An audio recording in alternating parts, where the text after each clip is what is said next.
deixava presos e amarrados, e que nós não tínhamos como pagar, e nos pagou. Mas o que acontecia? Vamos, para nós entender, no Antigo Testamento, como não existia ainda o sacrifício de Jesus, essas pombinhas, esse cordeiro, né, dependendo, a Bíblia vai falar que o príncipe ele tinha que pagar o seu pecado com o quê? Um bode. Interessante, né? Quem muito é dado, muito é cobrado. Por quê? O bode era mais caro, e o pior de tudo, o príncipe tinha que levar o bode até o templo. E ele berrando e chifrando, e todo mundo via que o príncipe pecou, né? Tá arrastando o bode, amarrou o bode, né? Tem até atrás uma expressão aí. Isso daqui era como se fosse um pagamento de juro. Então tem isso, né? Às vezes o cara lá não consegue pagar a conta, daí vai lá e diz assim, ó, cara, não vou ter dinheiro esse mês. Ah, então paga só o juro. Hoje até é mais difícil isso, mas quando tinha inflação, né, mais alta, paga o juro. E aí eles pagavam o juro, mas eles continuavam devendo. Eles não estavam inadimplentes, mas a dívida ainda estava lá. Conseguiram entender isso? Então quando Jesus vem, ele pega todas as notas promissórias, as minhas, as tuas, a de Noé, a de Abraão, a de Moisés, a de Davi. A de Davi tinha um monte, gente. Quem falou? E ele pega e paga tudo. É isso. Então o cordeiro substitui o homem, né, pelo pecado. Então, a partir daí, o homem havia pecado contra o Senhor, ao desobedecer a ordem de não comer o fruto lá no jardim do Éden. Começou aí. Então não existe homem que não tenha pecado, porque nós já nascemos no pecado. Nós precisamos entender isso. Porque se nós não entendermos isso, nós não vamos entender o como Jesus foi necessário para a nossa remissão. Pastor, tu falou ali que Jesus veio e aboliu o pecado, pelo que eu entendi. Mas então por que todo homem que nasce hoje, ele tem o pecado em si? Nós vamos estudar isso daí.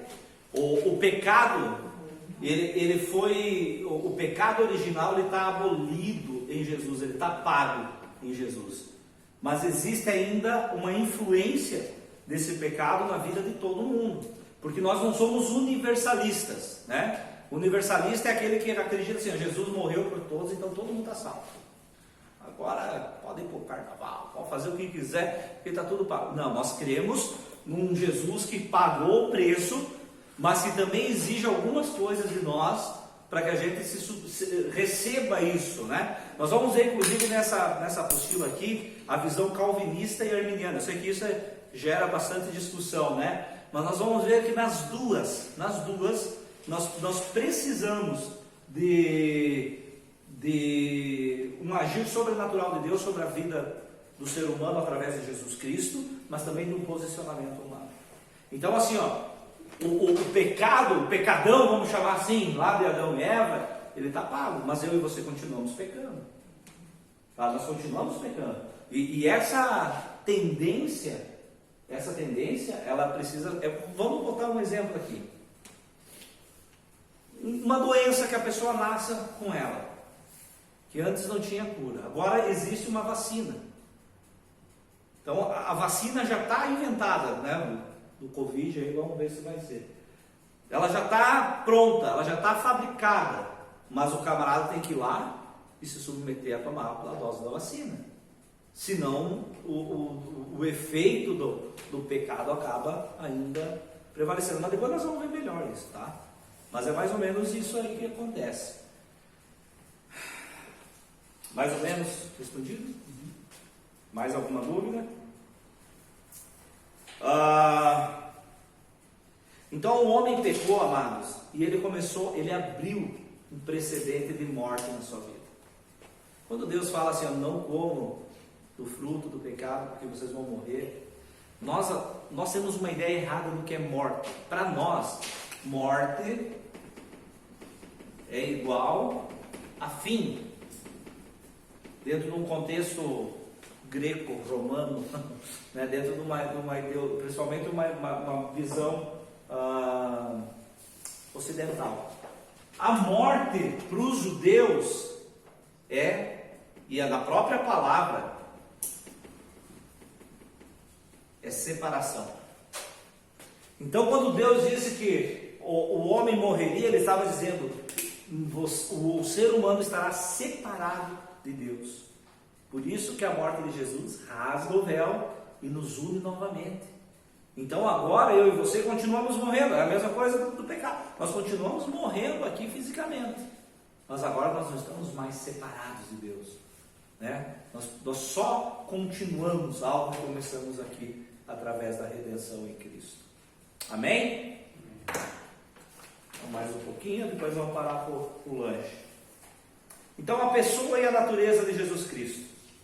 Jesus é o Filho do homem, conforme Ele mesmo proclamou. Nessa qualidade, Ele é o representante de toda a humanidade. Jesus precisava ser homem, né? Ele precisava assumir esse papel, porque somente um representante da humanidade poderia redimir a própria humanidade. Lembra lá que quando o homem peca em Gênesis, e aqui depois você pode ver, tem as referências aí, o homem peca lá, a Bíblia diz assim, Deus determinando que da semente da mulher nasceria o varão, que pisaria na cabeça da serpente. Essa feriria o seu calcanhar, mas ele lhe esmagaria a cabeça. O que era isso? Era a promessa do próprio Messias, do próprio Cristo. Da semente da mulher, né? Do ventre da mulher, né? Nasceria aquele que iria salvar. Então era necessário que um ser humano assumisse esse papel. É claro que Deus, a Bíblia diz que Jesus já foi predestinado a nos salvar antes da fundação do mundo, porque Deus, ele tem presciência. Deus conhece todas as coisas. Nada para Deus é surpresa, sabe? Não adianta você pensar, né? Até um dia, esses dias, um irmão disse assim, me perguntou, né, como que ele poderia surpreender Deus. Eu falei: não existe como surpreender Deus, porque Deus conhece todas as coisas. Agora, o que existe é nós nos submetermos a isso que Deus já sabe, né? É meio difícil de nós acompanhar, porque a nossa mente é finita, é limitada. Se nós não entendermos Deuteronômio 29:29, o que ele diz lá? E esse texto, se nós não entendermos dentro de nós e não aceitarmos isso, nós vamos ficar malucos em algumas coisas na Bíblia. Por isso que diziam que ler a Bíblia deixava louco, não tinha isso? Quer ver? Deuteronômio 29:29. As coisas encobertas pertencem ao Senhor, ao nosso Deus, mas as reveladas pertencem a nós e aos nossos filhos, para sempre, para que sigamos todas as palavras desta lei. Existem coisas que não competem nós sabermos. Existem coisas que nós não vamos achar solução. Quando nós entrarmos no calvinismo e no arminianismo, nós vamos ver que é uma disputa ali terrível. Um diz uma coisa, outro diz outra. As duas ideias são bíblicas, né? Como que pode ter duas ideias divergentes e as duas sendo bíblicas? Porque nenhuma afeta princípio. Nenhuma afeta, por exemplo, vou dar um exemplo aqui, para você entender. É necessário ser batizado dentro do cristianismo? Para ser salvo? Não para ser salvo, mas para cumprir o propósito de ser cristão. Sim. Jesus mandou, né? Fazer discípulos, batizando em nome do Pai, do Filho e do Espírito Santo. É uma ordenança de Cristo. Batiza. Existem situações em que o cara provavelmente não vai ser batizado, né? O cara está lá escalando o pico do Everest lá e vê que vai morrer, aceita Jesus e vai se batizar com ele mesmo, com neve. Não tem como. Mas a Bíblia diz assim: aquele que crer e for batizado será salvo. O que não crer, falhou, será condenado. Então existe assim, a condenação é para quem não crê, não para quem não é batizado. Mas, beleza, então concordamos que o batismo é uma ordenança de Jesus. Agora, a Bíblia manda batizar criança explicitamente, não estou falando implicitamente. Criança ou adulto? A Bíblia não manda batizar ninguém. Adulto, nós entendemos, né? Nós entendemos que a Bíblia diz que crer e for batizado, existe uma sequência. Mas a Bíblia não diz, não pode batizar criança. É um entendimento que nós temos. A Bíblia diz que tem que ser por imersão ou por aspersão, que é aquele do chocaio. Nós entendemos que é por imersão, mas a Bíblia também não fala, né? Tem que mergulhar a 5 palmos, não fala nada.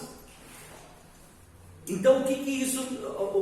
Existe, claro, daí tu vai buscar algumas bases na patrística, que é o que? Os princípios da igreja. Como que eles faziam lá? Os caras que conheceram Paulo, como é que eles faziam? Porque às vezes tem mais documentação da patrística. Quando fala patrística, quer dizer os pais da igreja, né? Até 3º século é considerado patrística. Os pais da igreja, como é que eles faziam? Eles faziam assim. Eles faziam diferente.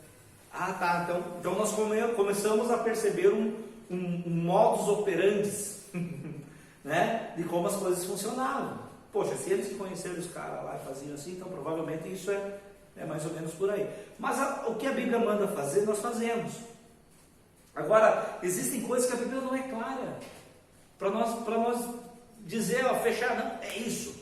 E o grande problema da igreja hoje não é cumprir o que a Bíblia fala, é determinar coisas que a Bíblia não diz. O cabelo da mulher não pode cortar as pontas, né? O homem não pode ter barba, só pode ter bigode. A gente brinca, mas por exemplo, a Assembleia de Deus está lá no estatuto deles. O homem, para pregar, ele pode ter bigode, mas não pode ter barba. E aí tu pega no dicionário, bigode, o que é? Extensão da barba. Parte de cima da barba. Né? Então, tu vê, e essas coisas, eu estou dizendo deles, mas nós também temos coisas que às vezes a gente determina e que a Bíblia não fala. Não fala nem isso, nem aquilo. Eu entendo assim, eu creio na soberania de Deus. Eu creio que se a Bíblia chegou desse jeito para nós, é porque era desse jeito para chegar. Eu creio num Deus que intervém na história. Amém? Eu creio num Deus que se ele quisesse que... Tem os apócrifos aí, que são os livros que não entraram, né, no cânon bíblico. E alguns dizem, por causa... Gente, eu creio num Deus. Para vocês terem uma ideia, o livro de Tiago, esse livro de Tiago que nós temos aí, Lutero não queria botar ele na Bíblia. Sabia disso? Não queria. Por quê? Porque fala de obras. E Lutero, ele embasa a sua reforma, a teoria da reforma, na fé. Então, por que Tiago está falando de obras? Né? Mas aí depois, Deus sendo soberano, colocou Tiago. Por quê? Porque daí nós ia ter argumento arminiano. Viu como que Deus é soberano, não? Estou brincando. É exatamente isso. Mas por quê? Porque Deus é soberano.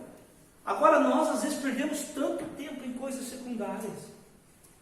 Porque não pode. Uma vez disseram para nós que nós não podíamos dar ceia o restinho da ceia lá para as crianças comer no final do culto. Sobrou, não pode, tem que enterrar. Nossa. Eu perguntei para o irmão, mas aonde que está escrito isso? Não, mas é porque... Eu falei, cara, desculpa, bicho. Sabe? Nós estamos crendo daí na transmutação, né? Na transubstanciação do pão e do vinho, sabe? Então, às vezes a gente peca nisso. A gente perde tanto tempo nisso. A Bíblia manda a gente orar, então ora. Agora a gente tem que orar no joelho, tem que orar não sei do que.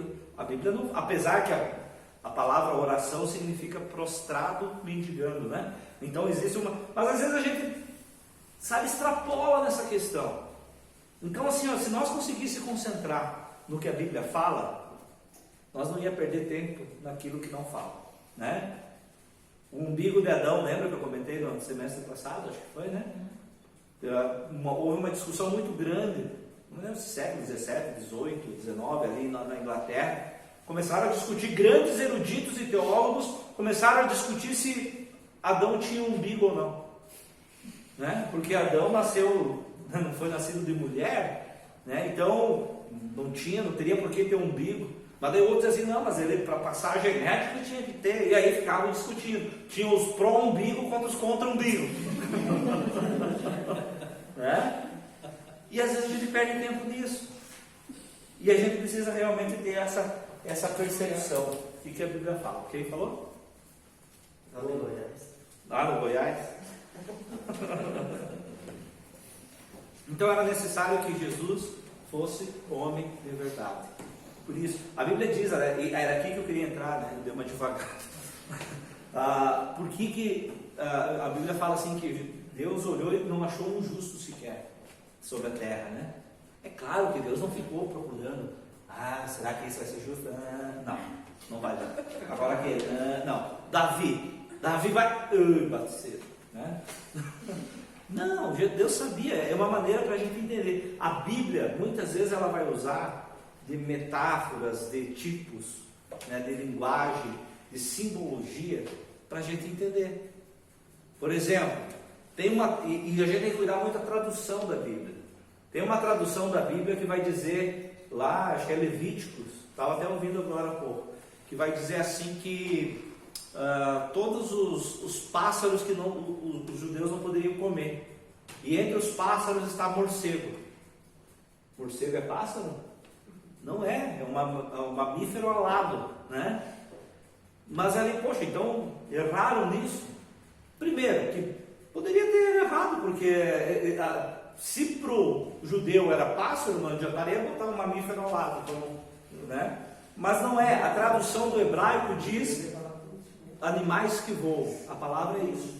Então por isso que está junto com as aves, né? Então às vezes a Bíblia ela vai ter uma linguagem que a gente vai ter que fazer uma transição cultural para a gente conseguir compreender. Tem um livro que o Gabi também comprou aí, uma enciclopédia, que é do Kinner, que é um exegeta, e o cara é fantástico aí, que é a histórico-cultural da...